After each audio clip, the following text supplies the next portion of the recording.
शालूम दोस्तों, कैसे हैं आप सब। मैं हूं अभी गौरी और आप सब देख रहे हैं तोरा पाशा फॉर किड्स।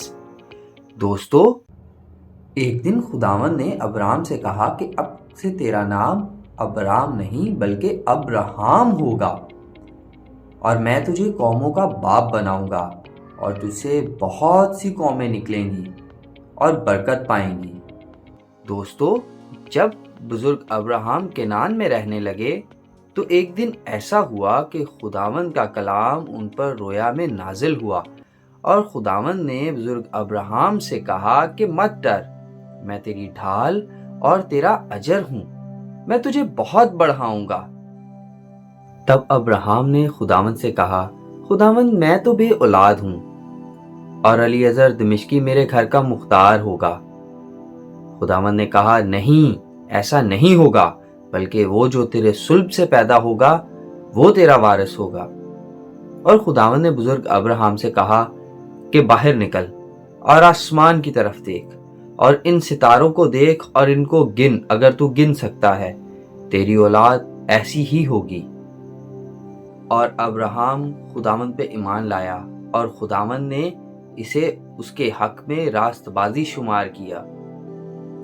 इसके बाद यूं हुआ कि खुदावंद ने अब्राहम से अहद किया और उसे कहा कि दरियाए मिस्र से लेकर दरियाए फरात तक ये सारी ज़मीन मैं तुझे और तेरी नस्ल को दूंगा। और खुदावंद ने बुजुर्ग अब्राहम से अहद बांधा। और दोस्तों, यहाँ से शुरू होती है बुजुर्ग अब्राहम के बड़े इम्तिहान की कहानी।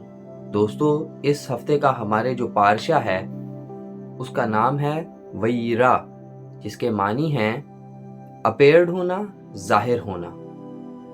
ये इब्रानी जुबान का लफ्ज़ है। और एक दिन बुजुर्ग अब्राहम अपने खैमा के बाहर बैठे थे।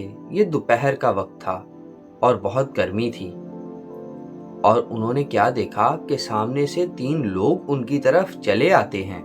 और बुजुर्ग अब्राहम उनकी तरफ भागे और उनको सिजदा किया और उनसे कहने लगे कि ऐ खुदावंद, अगर आपकी मुझ पर करम की नजर है तो अपने खादम के पास से चले मत जाएं,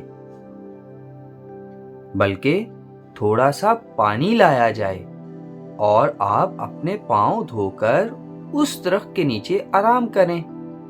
मैं कुछ रोटी लाता हूं, आप थोड़े ताजा दम हो जाएं।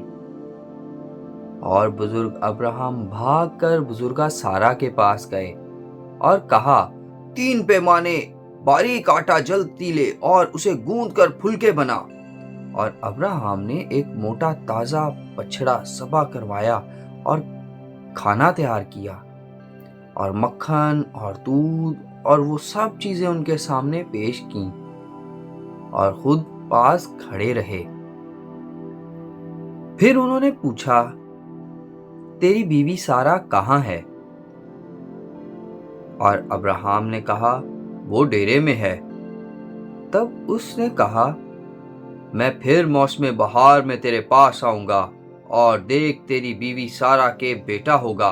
और ये सब बातें बुजुर्गा सारा ने पीछे डेरे में सुनी और सोचा, मैं बहुत बूढ़ी हो गई हूं, और दिल में हंसी। फिर खुदावंद ने बुजुर्ग अब्राहम से कहा कि सारा क्यों ये कहकर हंसी कि क्या मेरे जो ऐसी बुढ़िया हो गई हूं वाकया बेटा होगा? क्या खुदा के लिए कोई बात मुश्किल है? तब सारा डर गई और इनकार किया कि मैं नहीं हंसी। और खुदावंद ने कहा, मैं मुकर्रर वक्त पे फिर आऊंगा और सारा के यहाँ बेटा होगा।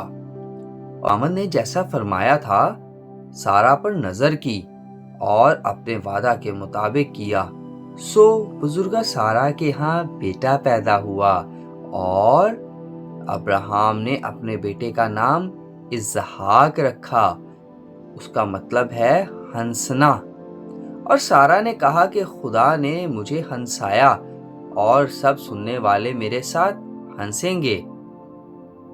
और वो लड़का बढ़ता गया और अब्राहम और सारा अपने बेटे इसहाक को बहुत प्यार करते थे। इसहाक एक खूबसूरत नौजवान था। ان باتوں کے بعد یوں ہوا کہ خدا نے ابراہیم کو آزمایا کہ دیکھے اس کے حکموں پر وہ چلتا ہے یا نہیں، وہ اس کی بات مانتا ہے یا نہیں، اور کتنی بات مانتا ہے۔ خداوند نے کہا، ابراہیم۔ اس نے کہا، میں حاضر ہوں۔ تب خداوند نے کہا کہ تو اپنے بیٹے اسحاق کو جو تیرا اکلوتا ہے اور جسے تو پیار کرتا ہے ساتھ لے کر موریا کے ملک میں جا، اور وہاں اسے پہاڑوں میں سے ایک پہاڑ پر جو میں تجھے بتاؤں گا سوختنی قربانی کے طور پر چڑھا۔ اور ابراہیم نے خدا سے کوئی سوال نہ کیا، وہ چپ چاپ صبح سویرے اٹھا اور اپنے گدھے پر 4 جامہ کسا اور اپنے ساتھ 2 جوانوں اور اپنے بیٹے اسحاق کو لیا اور سوختنی قربانی کے لیے لکڑیاں چیریں اور اٹھ کر اس جگہ کو جو خدا نے اسے بتائی تھی روانہ ہوا۔ تیسرے دن ابراہیم نے نگاہ کی اور اس جگہ کو دور سے دیکھا۔ تب ابراہیم نے اپنے جوانوں سے کہا، تم یہیں گدھوں کے پاس ٹھہرو، میں اور اسحاق ذرا وہاں تک جائیں گے اور سجدہ کر کر پھر تمہارے پاس لوٹ آئیں گے۔ اور اسحاق ایک جوان مرد تھا۔ ابراہیم نے قربانی کی لکڑیاں اسحاق پر رکھیں اور آگ اور چھری اپنے ہاتھ میں لی اور دونوں اکٹھے روانہ ہوئے۔ تب اسحاق اپنے باپ سے کہنے لگا، اے باپ، آگ اور لکڑیاں تو ہیں، پر سوختنی قربانی کے لیے برا کہاں ہے؟ ابراہیم نے کہا، میرے بیٹے، خدا آپ ہی اپنے واسطے سوختنی قربانی کے لیے برا مہیا کرے گا۔ اور اسحاق نے اپنے باپ کے کہنے پر یقین کیا،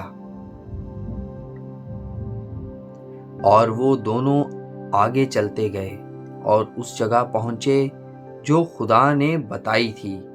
وہاں ابراہیم نے قربان گاہ بنائی اور اس پر لکڑیاں چنی اور اپنے بیٹے اسحاق کو باندھا اور اسے قربان گاہ پر لکڑیوں کے اوپر رکھا، اور ابراہیم نے ہاتھ بڑھا کر چھری لی کہ اپنے بیٹے کو ذبح کرے۔ تب خداوند کے فرشتے نے آسمان سے پکار کر کہا، اے ابراہیم۔ اس نے کہا، میں حاضر ہوں۔ پھر اس نے کہا کہ تو اپنا ہاتھ لڑکے پر نہ چلا اور نہ اس سے کچھ کر، کیونکہ میں نے اب جان لیا کہ تو خدا سے ڈرتا ہے۔ تو نے اپنے بیٹے کو بھی جو تیرا اکلوتا ہے مجھ سے دریغ نہ کیا۔ اور ابراہیم نے نگاہ کی اور اپنے پیچھے ایک مینڈا دیکھا جس کے سینگ جھاڑی میں اٹکے تھے۔ تب ابراہیم نے جا کر اس مینڈے کو پکڑا اور اپنے بیٹے کے بدلے سوختنی قربانی کے طور پر قربان کیا، اور ابراہیم نے اس مقام کا نام یہوہ یری رکھا۔ اس لیے آج تک یہ بات کہی جاتی ہے کہ خدا کے پہاڑ پر مہیا کیا جاتا ہے۔ اسی جگہ کا نام بعد میں تبدیل کر کر بزرگ داؤد نے یروشلم رکھا، اور ہیکل مقدسہ بھی اسی مقام پر ہے جہاں پر بزرگ ابراہیم اپنے بیٹے اسحاق کو قربان کرنے لگے تھے۔ آپ سب جیتے رہیں، خوش رہیں۔ پھر ملاقات ہوگی ایک نئی ویڈیو کے ساتھ، ایک نئی کہانی کے ساتھ۔ تب تک کے لیے شالوم۔